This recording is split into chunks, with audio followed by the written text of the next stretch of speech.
बताइए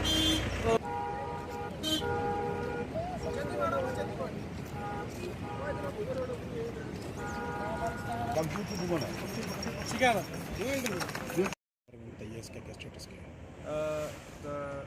proper assessment के बाद ये रोड वन वे ट्रैफिक के लिए खोला गया है फॉर लाइट व्हीकल्स ओनली। तो आज मैं और एसएसपी साहब इंक्लूडिंग डीवाईएसपी ट्रैफिक ऑल्सो हम जा रहे हैं अपनी जुरिसडिक्शन के लास्ट पॉइंट तक तो फर्दर एसेस कि इसको कैसे बेहतर बनाया जा सकता है कि ट्रैफिक स्मूथ हो सके। तो अभी गाड़ियाँ किस हिसाब से छोड़ी जाएंगी? तो वन वे ट्रैफिक है और लाइट व्हीकल्स की। हाँ, तो पहले पूंछ की तरफ से सर? जी सर, लोगों का कहना है कि सुबह से इंतजार। देखिए, ये जब तक उनको सिग्नल नहीं मिलता है ग्रीन तब तक निकलना नहीं चाहिए।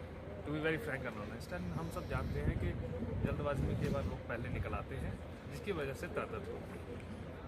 तो उसी को मिनिमाइज़ करने की फर्दर कोशिश की जा रही है। ट्रैफिक महकमा है और हमारे जो कंसर्न डिपार्टमेंट्स हैं जिन्होंने ये रोड साफ़ करना है वो वार फुटिंग पे इस काम पे लगे हुए हैं और इस सारी प्रोसेस को सीनियर ऑफिसर्स मॉनिटर कर रहे हैं। लेकिन आपको ये चीज़ भी याद रखनी चाहिए कि हमारी ये पहली जिम्मेवारी है कि जो ट्रैफिक मूवमेंट है वो सबसे पहले सेफ होना चाहिए लोगों के लिए, ताकि क्या सड़क की कंडीशन ठीक है, स्लिपरी क्लाइमेटिक कंडीशंस का, वेदर कंडीशंस का क्या इम्पैक्ट है उसके ऊपर, वो सब चीज़ें देखनी पड़ती हैं। सर, बहुत सारे लोगों ने ये कहा कि लाजवाल उर्दू न्यूज़ यूट्यूब चैनल को सब्सक्राइब जरूर करें और बेल आइकन पर क्लिक करें। बेल आइकन पर क्लिक करने से आपको ताज़ा तरीन खबरों की फौरी जानकारी मिलेगी।